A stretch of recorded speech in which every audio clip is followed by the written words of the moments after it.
Bonjour, aujourd'hui nous allons voir le grand 1 du chapitre Menaces des micro-organismes, l'ubiquité des micro-organismes.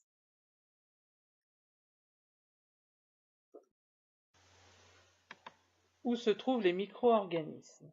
Les micro-organismes se trouvent partout dans notre environnement, sur les objets, par exemple au sommet de la pointe d'une aiguille, mais aussi sur les bouchons de liège.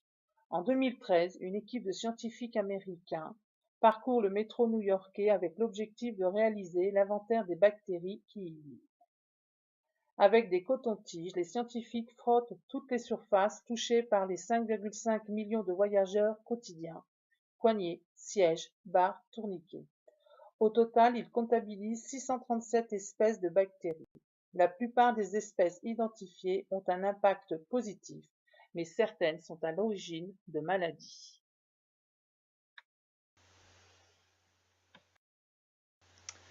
Il est possible de rencontrer des micro-organismes dans les aliments.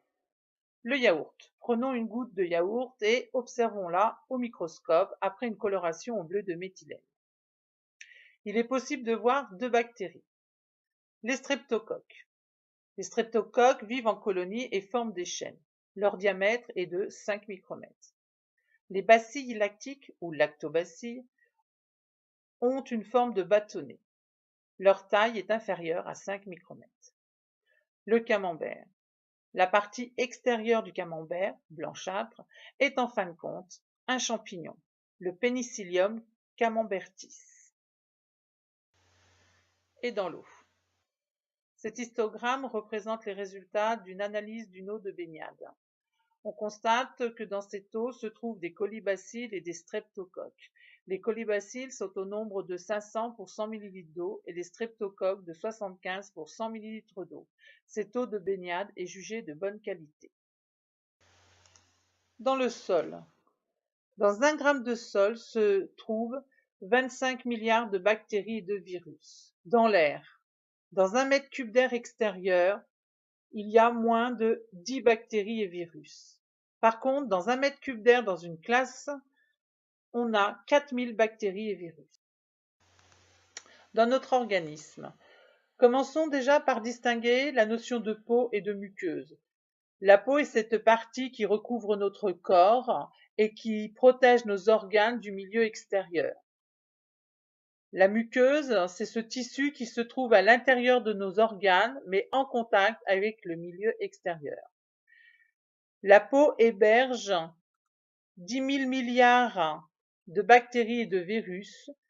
La muqueuse intestinale héberge 100 000 milliards de bactéries. Les muqueuses du nez et de la bouche, 10 milliards de bactéries.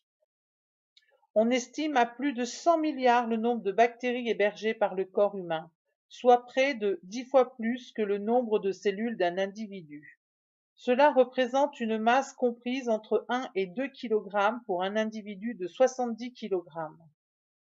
En plus des bactéries vivant sur notre peau ou dans notre nez, la plupart vivent dans notre tube digestif, notamment dans l'intestin grêle. L'ensemble de ces bactéries s'appelle le microbiome. Certains micro-organismes sont inoffensifs, donc ils sont non pathogènes. Les bactéries du yaourt. Elles permettent de transformer le lait en yaourt. Les bactéries dans l'intestin grêle. Elles permettent de protéger l'organisme contre les bactéries pathogènes, mais aussi elles participent à la digestion des aliments.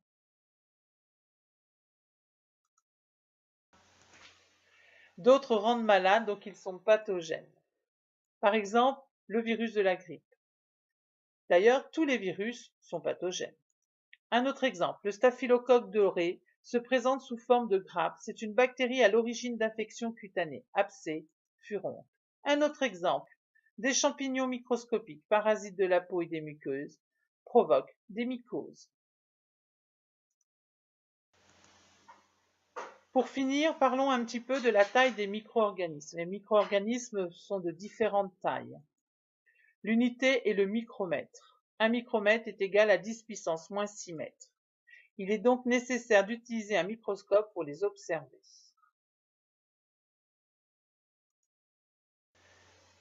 Bilan. Les micro-organismes, bactéries, virus, champignons sont présents en permanence dans tous les milieux de notre environnement. Air, eau, sol, objets, sur la peau, les muqueuses, dans les aliments. L'abondance des micro-organismes dans notre environnement est aussi appelée l'ubiquité des micro-organismes.